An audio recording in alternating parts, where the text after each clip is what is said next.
अपना कौन बार बार लिखे हुए पन्ने को फाड़ रही थी तो कभी मोबाइल पर कुछ टेस्ट टाइप करके डिलीट। करीब 3 घंटे से रूपाली कुछ लिखने की कोशिश कर रही थी, लेकिन आज शब्द साथ ही नहीं दे रहे थे। ये वही रूपाली थी जिसे स्वयं की लेखनी पर कभी कभी गुमान हो आता था कि वो किसी भी विषय पर तुरंत लिख सकती हैं। पर आज ऐसा क्या लिखना था कि शब्दकोश के सारे शब्द ही उसके दिमाग से विलुप्त हो गए थे। असल में वो लिखना कुछ और चाह रही थी, पर मुकुल को समझाना कुछ और चाह रही थी। लिखना तो उसे आखिरी खत था, पर दिल से चाहती थी वो खत आखिरी न हो और मुकुल उसकी भावनाओं को समझ ले। कुछ पल नितांत अकेले बिताने पर आंखों के मरुस्थल पर जब शब्द रूपी भावनाओं के कुछ छींटे पड़ी, तब कलम को धीमी सी रफ्तार मिली। प्रिय मुकुल, आज से 30 साल पहले ब्याह कर मैं तुम्हारे घर आई थी और तब से उतना ही देखा जितना तुमने कहा देखने को। मेरी दुनिया सिर्फ तुम्हारे इर्द गिर्द घूमती रही। गलती चाहे किसी की भी हो, दोष तुमने सदैव मुझ पर ही लगाया।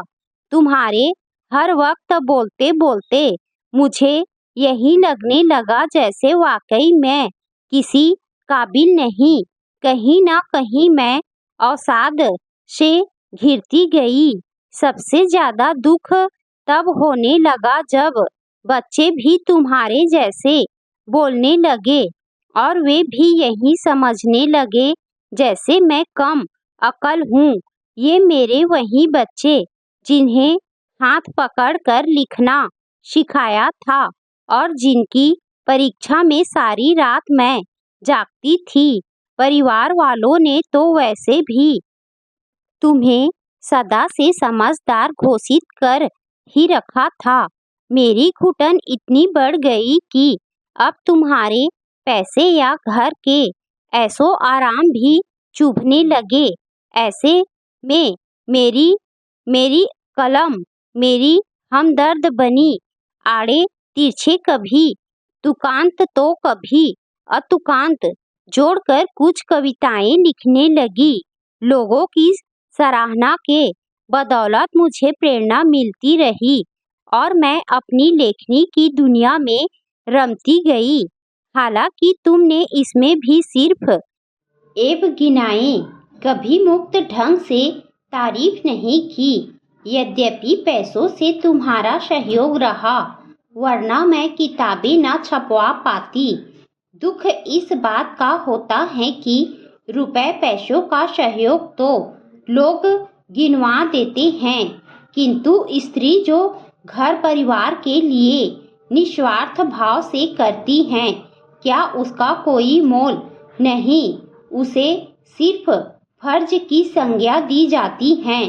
शायद ये 90 के दशक वाली महिलाओं के साथ बहुत बड़ा दुर्भाग्य रहा है कि वो पढ़ी लिखी अनपढ़ की श्रेणी में रही और अपना सारा जीवन पति बच्चों को समर्पित किया। इससे पहले कि महिलाएं कम से कम सास बनकर तो आराम करती थी, किंतु इस दशक की महिलाओं को तो अपनी नौकरी पेशा बहू की भी सेवा करनी होती है। खैर, लक्ष्य से भटकाव वाली बातें करने में लग गई। वापस मुद्दे पर आती हूँ। हाँ, तो लेखनी मेरी सखी सहेली मीत सब कुछ है। पारितोषिक न मिलने पर भी हर पल लिखते रहने का जुनून सिर्फ एक लेखक ही समझ सकता है, क्योंकि हम लोग दिल से सोचते हैं। इसी साहित्यिक सफर में मेरी मुलाकात एक बहुत संभ्रांत महिला से हुई जो रिटायर IAS हैं। उन्होंने अपनी सारी जिंदगी और कमाई जरूरतमंद महिलाओं की सेवा में गुजार दी। उन्होंने एक फाउंडेशन भी खोल रखा है जहां हम जैसे साहित्यकारों को रचना के एवज में कुछ वेतन भी दिए जाते हैं। रहने का इंतजाम भी है उनकी कोठी में। यकीन मानो जब मैं वहां गई तो लगा जैसे मैं पहली बार आज़ाद और स्वच्छंद हूँ। कई साहित्यिक मित्र मंडली भी हैं वहाँ। ऐसा लगा मुझे मेरा आसमान मिल गया। तुम्हें या बच्चों को वैसे भी मेरी जरूरत नहीं है। तुम्हें अपने पैसों का घमंड और बच्चों को अपने पापा पर घमंड। अतः मैं अपना कोना बसाने आई एएस दीदी के घर जा रही। मुझे पता है ये दुनिया मुझे स्वार्थी कहेगी, पर यह सत्य है कि अब मुझे अपना कोना चाहिए जो आदेश हुकुम से परे मेरे मन का हो। आशा करती हूँ मेरा यह आखिरी खत तुम जरूर पढ़ोगे। तुम्हारी रूपाली। अनवरत आंसुओं को समेटते हुए रूपाली ने आखिरी बार उस घर का कोना कोना देखा जिसे उसने अपने हाथों से सजाया था, अपनाया था, लेकिन घर ने उसे कभी नहीं अपनाया।